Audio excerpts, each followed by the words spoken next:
Hello friends, ಗಗನ ಕಿಚನ್ಗೆ ಸ್ವಾಗತ.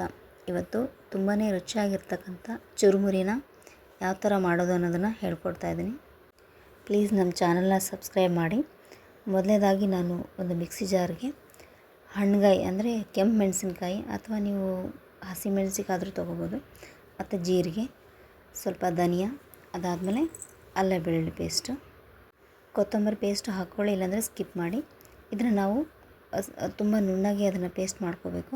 ನಾರ್ಮಲಾಗಿ ಎಲ್ಲರೂ ಚುರುಮುರಿ ಮಾಡ್ತಾರೆ, ಬಟ್ ಈ ಥರ ಪೇಸ್ಟ್ ಹಾಕೋದ್ರಿಂದ ತುಂಬಾ ಟೇಸ್ಟ್ ಬರುತ್ತೆ. ಸೊ ಹಾಗಾಗಿ ನಾನು ಈ ಥರ ಪೇಸ್ಟನ್ನು ರೆಡಿ ಮಾಡಿಕೊಂಡು ಚುರುಮುರಿನೇ ಮಾಡ್ತಾಯಿದ್ದೀನಿ.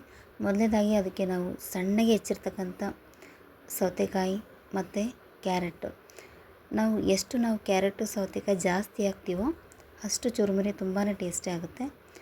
ಅದಾದಮೇಲೆ ಸಣ್ಣದಾಗಿ ಹೆಚ್ಚಿರ್ತಕ್ಕಂಥ ಈರುಳ್ಳಿ, ಶೇಂಗಾ, ಅಚ್ಚ ಖಾರದ ಪುಡಿ ಮತ್ತು ಉಪ್ಪು,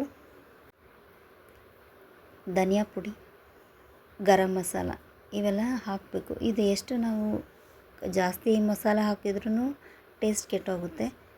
ಹಿತಮಿತವಾಗಿ ನಾವು ಮಸಾಲೆನೂ ಹಾಕೋಬೇಕಾಗುತ್ತೆ.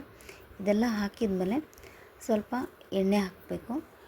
ಎಣ್ಣೆ ಸ್ವಲ್ಪ ಜಾಸ್ತಿನೂ ಹಾಕಿದ್ರೂ ಚೆನ್ನಾಗಿರಲ್ಲ, ಸ್ವಲ್ಪ ಕಡಿಮೆನೇ ಹಾಕ್ಕೊಳ್ಳಿ. ಅದಾದಮೇಲೆ ಗರಿ ಆಗಿರ್ತಕ್ಕಂಥ ಮಂಡಾಳು ಹಾಕ್ಕೊಳ್ಬೇಕು. ಹಾಕಿದ್ಮೇಲೆ ಎಲ್ಲ ಚೆನ್ನಾಗಿ ಮಿಕ್ಸ್ ಮಾಡಿ. ಈ ಒಂದು ಚುರುಮುರಿ ಮಕ್ಕಳಿಗೂ ದೊಡ್ಡವ್ರಿಗೂ ಎಲ್ಲರಿಗೂ ಇಷ್ಟ ಆಗುತ್ತೆ, ತುಂಬಾ ಖುಷಿಯಾಗಿ ತಿಂತಾರೆ. ಅದಾದಮೇಲೆ ಸ್ವಲ್ಪ ಕಡಲೆ ಪುಡಿ ಹಾಕಬೇಕು, ನಿಂಬೆಹಣ್ಣು, ಅದಾದಮೇಲೆ ಶೇಂಗಾ ಹಾಕಿ ಚೆನ್ನಾಗಿ ತಿರುವಿ ಒಂದು ಬೌಲಿಗೆ ಸರ್ವ್ ಮಾಡಿಕೊಂಡು ತಿನ್ನಿ. ತುಂಬ ಚೆನ್ನಾಗಿರುತ್ತೆ, ಟೇಸ್ಟಿಯಾಗಿರುತ್ತೆ. Thank you.